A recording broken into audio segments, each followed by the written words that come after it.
Welcome to the Empowered Soccer Society, where we believe in working smarter, not harder, so you have more time and energy for the things that truly matter. Each week, we share a powerful strategy with a new guest expert to help you achieve more with less effort. If you want to get these weekly tips, subscribe to the channel, follow the podcast, and be sure to sign up for our weekly email newsletter. Everything is linked below. Let's get into this week's tip. Hi, my name's Stela Murrizi, and I educate women into their potential through this powerful process that is both reliable and replicable and repeatable. So, a scientific methodology that allows you to connect to your inner cues and create from that place of power. So, one of the things that I love is this notion of the power of choice. The power of choice is so critical because how we choose makes a difference. So recently I received an email from a client who asked me about this load of obligation that she carries on her shoulders. And so I thought, great, so let's have a conversation around how she's choosing to choose. And then I'm presenting this to you. A fundamental question that most of us don't ask ourselves, we ask if this choice is a good choice for other people, if it's the right thing to do, if it's what we should be doing. But what we don't ask is about our own selves. So, is this choice in this moment that I'm in nourishing me or is it depleting me? So that's what we'll talk about today. This feels very important to explore because women are not taught how to choose congruently. We're taught how to choose to please others and to make things easier for others and to be available to others, but we're not taught how to be in the moment that we're in, inside our own bodies, making a choice that shapes our own reality. Here's a fundamental truth about choice. Choices that we make in the here and now, because in the here and now is the only place where you can make a choice. In the here and now, the choice that you make shapes the quality of your life. So the choice that you make in this moment, when it's a nourishing choice for you, it will create more expansion in your life. If it's a choice that actually depletes you and leaves you feeling lethargic and low and uncertain and all these things, it's going to create more of that in your life. So the importance of pausing and asking yourself, is this choice nourishing me or depleting me, is going to be a magical one for you. Now, there is no magical formula to this process of discovery. All there is you staying with it for the purposes of discovering more of yourself. So all the work that I do is around this notion of becoming internally referenced. So living from the power of your intuition, trusting that it is guiding you in the precise direction that is meaningful and expansive for you to live out your meaningful life and your destiny. So what we're taught in culture is how to be externally referenced, so to focus on everybody else around us and what their needs are and what they want. But nobody teaches us how to actually come back inward and check in with ourselves. And so a lot of the hacks that I'll present to you throughout here or in my work everywhere is about how do you now come inside yourself? How do you bring your attention inside yourself so that you can notice from a much wider perspective what is going on? So this is one simple thing that you can take home with you today and practice for the rest of the week. Is this choice that I'm about to make nourishing me or depleting me?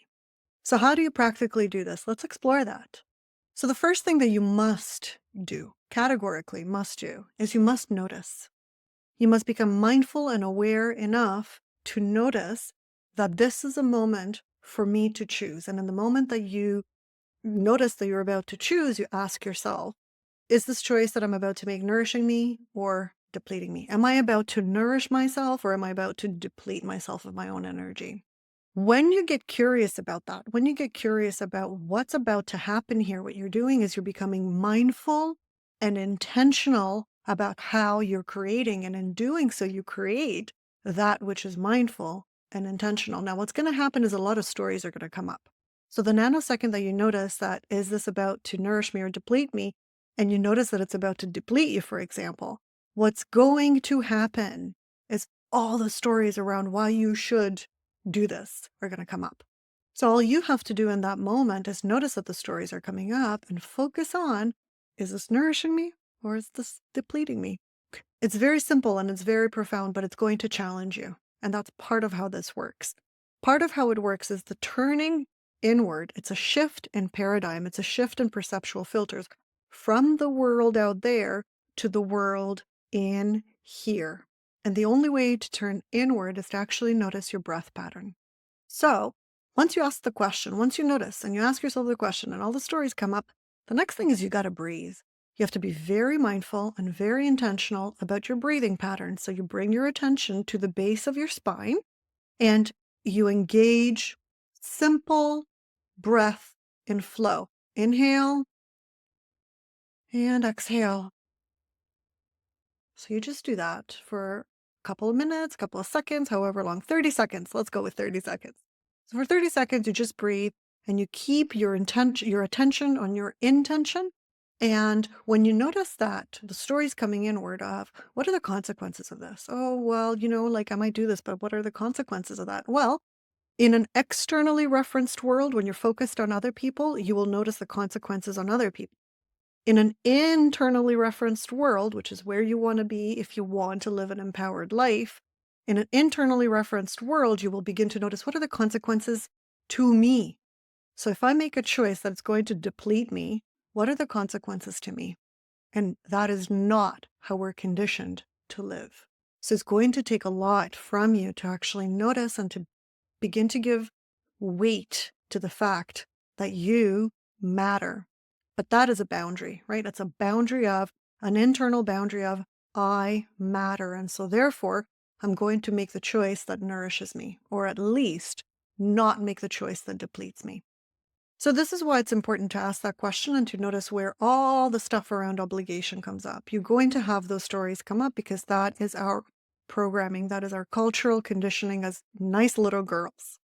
So I encourage you, when that happens, to keep bringing your attention inward and to the simplicity of this question, nourishing or depleting, and choosing that which is nourishing. So I'm going to include this pretty much in all my slides here because I think it's really important that we're very gentle with ourselves because the cultural conditioning takes over the body. It is something that you have been practicing for 20, 30, 40, 50, 60, 70 years, depending on how old you are. So breaking those habits that have become so ingrained, their second nature, is not easy.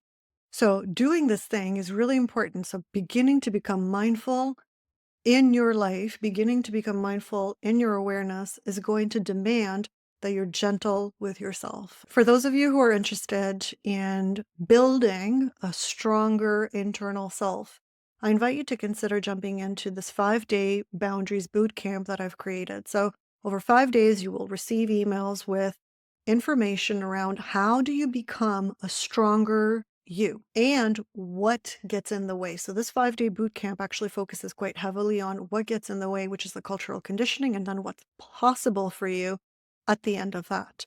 So if you're curious about this, if it's something that interests you, go ahead to sparkingthesacred.com, and under the resources tab, you will find this free resource, which of course I've attached in the show notes as well. If you want to stay connected with me, I love email. That is how I stay connected because email is intimate, email is private, email is something that enlivens me because I love the deep dives into the spaces and places where we live. If you did practice this hack throughout the week and you discovered something about yourself, I would love to know. So please do not hesitate to get in touch with me. Thank you for listening. Until next time, breathing is good. We hope you enjoyed this Slacker hack of the week. Remember, smart work beats busy work. Until next time, stay empowered, stay slacking. If you want to do a good deed of the day and help us grow the channel and bring you even more amazing content, leave us a comment, subscribe, leave us a review, do all the things. We'll see you guys next time.